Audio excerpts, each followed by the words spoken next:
Welcome to your own channel road to history. मैं doctor Akhilesh Kumar फिर से मुखातिब हूँ आपसे एक नए टॉपिक को लेकर। और आज का जो टॉपिक है वह है वैदिक सभ्यता या आर्यों की सभ्यता और जो सिंधु सभ्यता है उसके बीच एक तुलनात्मक अध्ययन को लेकर। बहुत सारे इतिहासकारों के बीच मतभेद है, कुछ इन दोनों सभ्यता के बीच कुछ खास अंतर को बतलाने का प्रयास करते हैं और कुछ इतिहासकार ऐसे हैं जो उन अंतरों को मिनिमल मानते हैं और कुछ तो यहाँ तक मानते हैं कि सिंधु सभ्यता का ही एक विकसित रूप जो है वो आर्य सभ्यता है या सिंधु सभ्यता से ही आर्य सभ्यता भी निकली है। जो मैं पहले भी वीडियो बनाया हूँ उनका ये मानना है कि आर्य कहीं बाहर से नहीं आए थे बल्कि यहीं से थे और यहाँ जो प्राचीन सभ्यताएं थी जिसमें एक सिंधु सभ्यता भी थी उसी से विकसित हुआ है आर्य सभ्यता। परंतु अभी हमारा वो विषय नहीं है। हमारा विषय ये है कि जो अंतर है वो क्या क्या है और क्या क्या उसको समानता के दृष्टिकोण से हम उसको देख सकते हैं या साम्यता बैठा सकते हैं। सर्वप्रथम अगर माना जाए तो ये सर्वविदित है और सारे उत्खननकर्ता या इतिहासकार ये मानते हैं कि सिंधु घाटी सभ्यता जो है वो एक अर्बन सिविलाइजेशन थी, नगरीय सभ्यता थी, जबकि वैदिक सभ्यता को लोग एक रूरल सिविलाइजेशन या ग्रामीण सभ्यता के रूप में मानते हैं। तो ये एक बहुत बड़ा अंतर लोग दर्शाने का प्रयास करते हैं। दूसरे अंतर की अगर हम बात करें तो उत्तर वैदिक काल तक आते आते आर्य जो है वो लोहे का प्रयोग करना प्रारंभ कर दिए थे, जबकि सिंधु सभ्यता में हमें लोहे का प्रमाण नहीं मिलता है। कहीं से भी आज तक कोई ऐसी वस्तु उत्खनन से प्राप्त नहीं हुई है जो लोहे का हो। तो ये एक बहुत बड़ा अंतर है और इस अंतर की वजह से बहुत सारे टेक्नोलॉजिकल डेवलपमेंट भी हुए। तो वो भी एक अलग विषय है जिस पर मैं अलग से कभी एक वीडियो बनाऊंगा। जो तीसरा अंतर दर्शाया गया है वो ये दर्शाया गया है कि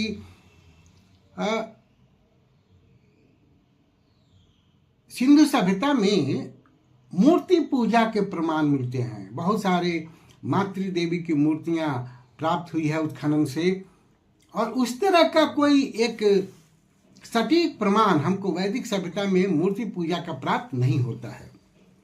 एक और जो अंतर कुछ इतिहासकार दर्शाते हैं कि सिंधु सभ्यता जो है वो मातृदेवी प्रधान थी। जो मैक्सिमम मूर्तियां मिली है वो मातृदेवी की मिली है या उर्वरा शक्ति के रूप में उनकी पूजा की जाती थी, जबकि कहते हैं लोग जैसा कि वैदिक पीरियड में माना जाता है कि पुरुष प्रधान जो देवता हैं उनका वर्चस्व था और जो धर्म है वो पुरुष प्रधान देवताओं से प्रभावित था। जैसे इंद्र सबसे ताकतवर देवता माने जाते थे अर्ली वैदिक पीरियड में, ऋग वैदिक पीरियड में और उत्तर वैदिक पीरियड में अगर देखा जाए तो प्रजापति, फिर विष्णु का कंसेप्ट आता है, रुद्र का कंसेप्ट आता है और ये सबसे ताकतवर देवता माने जाते हैं। हालांकि एक ये भी बात है कि अर्ली वैदिक पीरियड में जो देवियां थीं उनका भी महत्व था और वो इंडिपेंडेंट थीं, वो देवताओं से जुड़ी हुई या देवताओं पर आश्रित नहीं थी। जबकि उत्तर वैदिक काल में तो ये भी देखा गया कि जो देवियां आई, खास करके गॉडेस ऑफ श्री, फॉर्चून, वाक, ये नव दुर्गा, इनको पुरुष देवों से जोड़ दिया गया, अर्थात एक उनकी स्वतंत्रता समाप्त होते हमको नजर आती है। तो ये एक अंतर माना गया कि जो सिंधु घाटी सभ्यता का धर्म है वो मातृदेवी प्रधान धर्म है और वैदिक सभ्यता का जो धर्म है वो देवताओं का या पुरुष प्रधान धर्म है। तो ये भी एक अंतर माना जाता है। एक अंतर यह भी देखा गया कि वैदिक सभ्यता में यज्ञों का बड़ा महत्व था, जबकि सिंधु घाटी सभ्यता में यज्ञ उतने महत्वपूर्ण नहीं थे। खास करके कुछ इतिहासकार जो कहते हैं कि जो अग्नि वेदिका है वो जो दो प्रमुख स्थल है हड़प्पा और मोहनजोदाड़ो वहाँ से प्राप्त नहीं हुआ है। हालांकि इस पर हम बताएंगे कि बहुत सारे ऐसे जगह हैं जहाँ से प्राप्त हुआ है, हुई है अग्नि वेदिकाएँ। एक और अंतर जो बताया गया कि घोड़े का प्रयोग, अश्व, आर्य सभ्यता के लोग अश्व का प्रयोग जानते थे, जबकि सिंधु घाटी सभ्यता में अश्व के प्रयोग का उतना प्रमाण हमको प्राप्त नहीं होता है। तो ये भी एक बहुत बड़ा अंतर माना जाता है। ठीक उसी तरह से अस्त्र शस्त्र की अगर बात करें तो सिंधु घाटी सभ्यता में कवच का प्रयोग, अस्त्र शस्त्र के प्रयोग की चर्चा हुई है और उसके प्रमाण मिले हैं, जबकि सिंधु घाटी सभ्यता में इस तरह के कोई बृहद पैमाने पर अस्त्र शस्त्र के प्रमाण नहीं मिले हैं। शायद इसका कारण ये भी है कि आर्य उत्तर वैदिक काल तक लोहे का प्रयोग बहुत होने लगा था, तो इसलिए अस्त्र शस्त्र ज़्यादा बनने लगे थे, जबकि सिंधु घाटी सभ्यता में लोहे की जानकारी नहीं थी, इसलिए शायद अस्त्र शस्त्र उतने नहीं मिलते होंगे। तो ये भी एक बहुत बड़ा अंतर बताया गया है दोनों सभ्यता के बीच में। आर्यों के लिए अगर पशु के संदर्भ में हम बात करें तो आर्यों के लिए गाय बड़ा महत्वपूर्ण पशु माना जाता था। उससे किसी भी ट्राइबल ग्रुप का जो प्रेस्टीज है वो जुड़ा हुआ था। वो कितना प्रभावशाली है ये गायों की संख्या पर निर्भर करता था। गायों का प्रयोग मैटर ऑफ एक्सचेंज में, दान देने में और स्टेटस को निर्धारित करता था। जबकि सिंधु घाटी सभ्यता में जो भी सील्स वगैरह मिले हैं उन पर बैलों के चित्र ज़्यादा प्राप्त हुए हैं, गाय के चित्र उतने प्राप्त नहीं हुए हैं।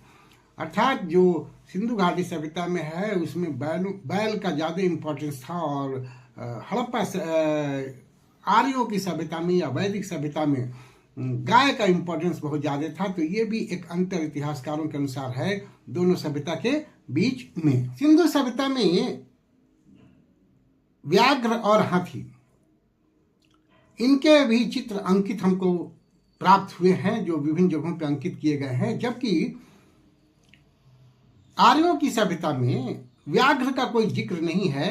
हाथी का यदा कदा जिक्र हो जाता है, तो इसको भी एक अंतर के रूप में कुछ उत्खनन करता है या इतिहासकार मानते हैं दोनों सभ्यताओं के बीच में।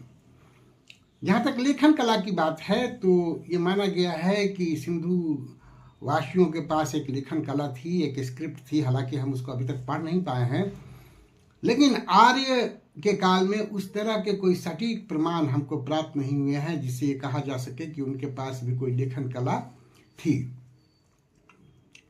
आर्य सभ्यता में जो आर्य थे उनके नाक बड़े तीखे होते थे और अनार्य के नाक चपटे होते थे,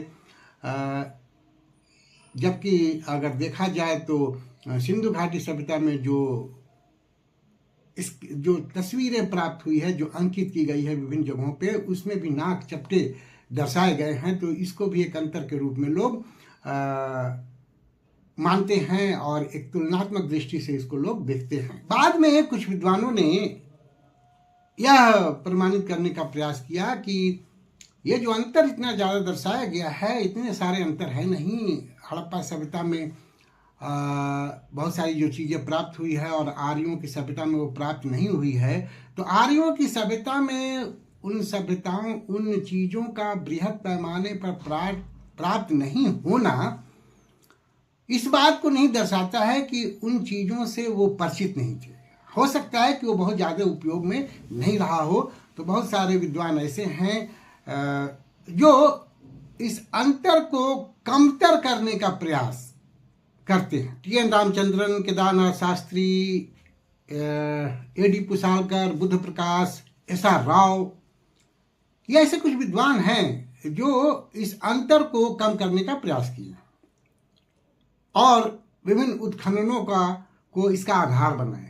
जैसे जहाँ तक अश्व की बात की गई है तो लोथल से मृण मूर्तियों पर अश्व के चित्र अंकित हुए हैं और सुरकोतदा से अश्व के हड्डी भी प्राप्त हुए हैं।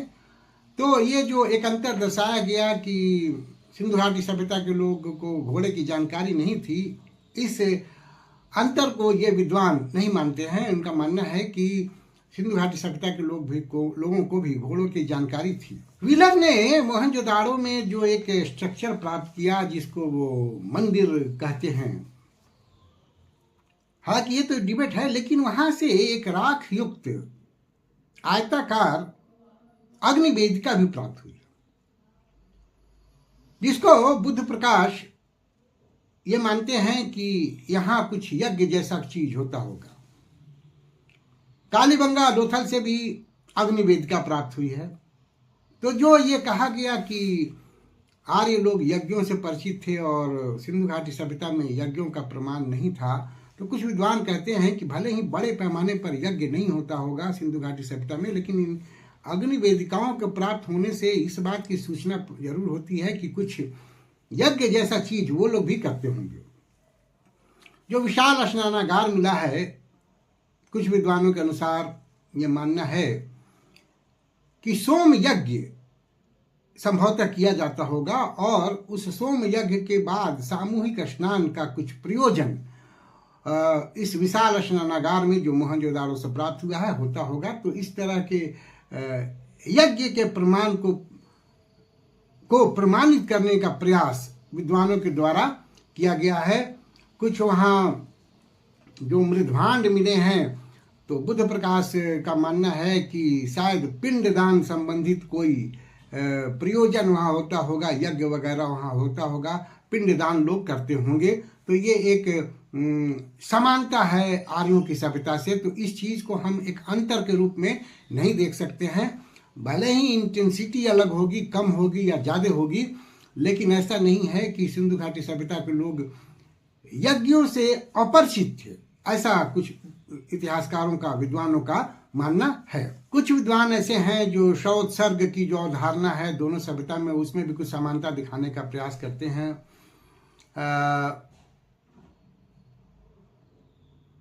आर्य लिटरेचर में जो दस्यु और पन्नियों का प्रयोग किया गया है, जो शब्द आए हैं, कुछ विद्वानों का मानना है कि जो सिंधु घाटी सभ्यता में व्यापारी थे उन्हीं के लिए ये दो शब्द आर्य लोग प्रयोग करते थे। तो जो वहाँ व्यापारी थे वही यहाँ दस्यु और पन्नी कहे जाते थे। तो ये भी एक समानता के रूप में दर्शाया जाता है। कुछ विद्वान एक अंतर ये भी बताते हैं कि सिंधु घाटी सभ्यता में जो भवन निर्माण होता था वो ईंट से होता था और आर्यों की सभ्यता में लकड़ी और बांस बल्ली से भवन निर्माण का प्रयोग होता था। तो ये जो अंतर है ये तो ज्योग्राफिकल अंतर है।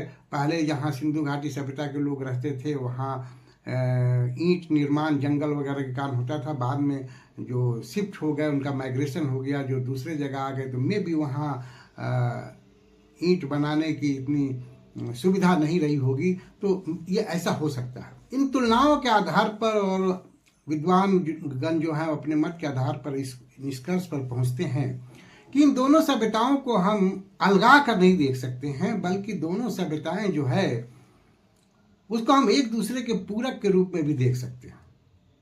जो सिंधु सभ्यता थी, जिसको नगरीय सभ्यता हम कहते हैं, हर नगर जो है वो कई गांवों से घिरा हुआ था। तो एक ग्रामीण सभ्यता भी पैरेलल चल रही थी और ग्रामीण सभ्यता जो है वही नगरीय सभ्यता को या नगर के लोगों को फीड करती थी।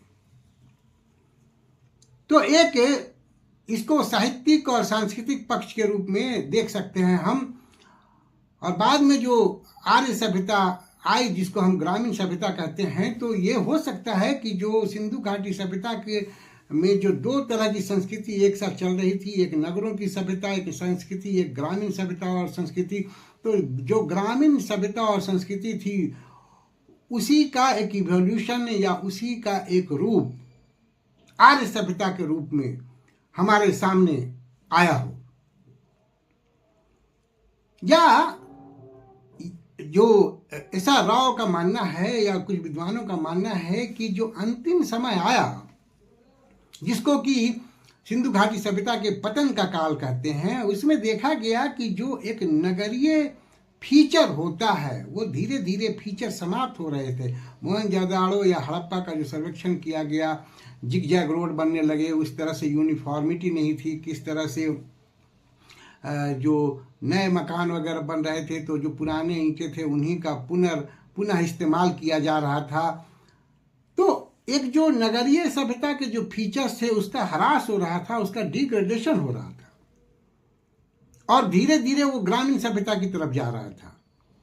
तो इट में भी पॉसिबल कि जो एक मैच्योर फेज में हड़प्पा सभ्यता जो एक नगर सभ्यता थी वो पतन के काल में ग्रामीण सभ्यता की ओर उसका ढलान था, एक वो ग्रामीण सभ्यता की ओर जा रही थी और उसी का एक रूप वैदिक सभ्यता रहा हो।